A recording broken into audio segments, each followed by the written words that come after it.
Hi, welcome to the Suburban Garage Workshop. Today, we're going to talk about 5 tools I think you should buy for your workshop. These are inexpensive tools that anyone can afford, and they really do help me build better projects. So let's take a look at them. Our first tool is the Glass Polish 15901 hand sanding block. This is one of my favorite tools. I've used this extensively on just about every project. It takes standard 5-inch sanding sheets that you usually use on your orbital sander, and they just snap on it. You don't need the holes. With or without holes, it makes no difference.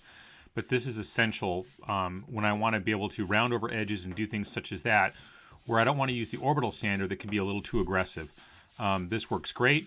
You can sand on the sides of it if you need to get into little nooks and crannies. This is, and it's cheap. It's like $11 on Amazon. Go get one of these if you don't have them. It's really, really useful. Next is the Dewalt MaxFit right angle magnetic attachment. This is one of those tools that's like a get out of jail free card, and use it when you get stuck in certain situations. I use it mostly when having to assemble things where I'm using pocket screws, and I realize I've put a pocket screw pocket in a location where I can't get the full-size drill bit in there, and it's too tight, like inside of drawers. Here I can actually come in from the side of a drawer, put in a smaller bit, and be able to drive those pocket hole screws, or virtually any other kind of screws for that matter. This is, like I said, you won't use it every day, but when you need it, you need it. The new version of this is all black, so if you go to look for it and it looks all black, they've just changed the coloring on it. Our number 3 tool is the FastCap Lefty Righty measuring tape. This is really my go-to tape measure, and I know a lot of other people like this tape measure as well. It has some unique features that I have not seen on any other tape measure. One of the things is, as the name applies, you can read it from left or right, and it has graduations down to 1/16 of an inch. This is handy for me because I constantly look at the lines on a tape measure and misread it. Maybe it's a little dyslexia, I'm not really sure, but this really helps me dramatically. Locks like a normal tape measure. It's 16 feet in length. It's got a belt clip.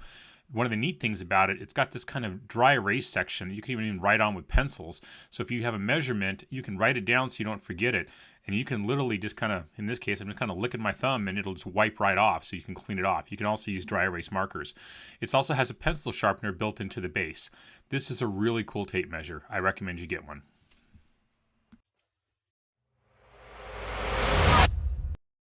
Our number 4 tool is the Bosch Click Change self-centering drill bit set. If you've never used a self-centering drill bit set, these are really, really handy, especially for drilling things where you need to put a hole directly in the middle of a bracket or a hinge or something of that nature. By pressing down on them, it basically centers the bit in the actual bracket and drills the hole right in the middle. Now, I've bought cheaper sets of these off of Amazon, and they're really crap. These ones are the best ones I've ever owned, these Bosch ones, and they come in a set of 3. They're like $25 on Amazon. These are great. These are the ones I recommend. The cheap ones, they clog and they don't reset correctly, and you're constantly fighting to get chips out of them that are clogging it. Get these ones instead. Our number 5 tool is the Amana Tool 55227 carbide tipped countersink bit. Much like the self-centering Bosch self-centering bits, these bits are in a class of all of their own. I've bought cheap countersink bits and I fight them. They don't cut very well. The depths are inconsistent because it relies on you to know how deep to put them. This one takes all the guesswork out of drilling countersink holes. Every countersink hole is perfect. They're all the exact same depth because of that stop that's built in. And the stop prevents it from marring the wood. These are really the best countersink bits I've ever met. They basically also allow you to adjust the cut of depth. So with the included Allen wrench key, you can adjust how deep the countersink actually goes and how deep the actual bit goes. That's kind of a neat feature. Also, that spinning collet there, like I said, it prevents it from marring the wood. This is kind of, I have not seen another bit this way. Now, this bit isn't cheap. This is probably the most expensive tool I'm showing you today. This is about $35 to $39, depending on the day on Amazon. And I waited to buy this for a long time because I thought that's a lot of money for a single bit, for a countersink bit. But man, does this this just makes up for it. Every cent I spent on this, I get it back tenfold in the time savings and the consistency. Go buy this.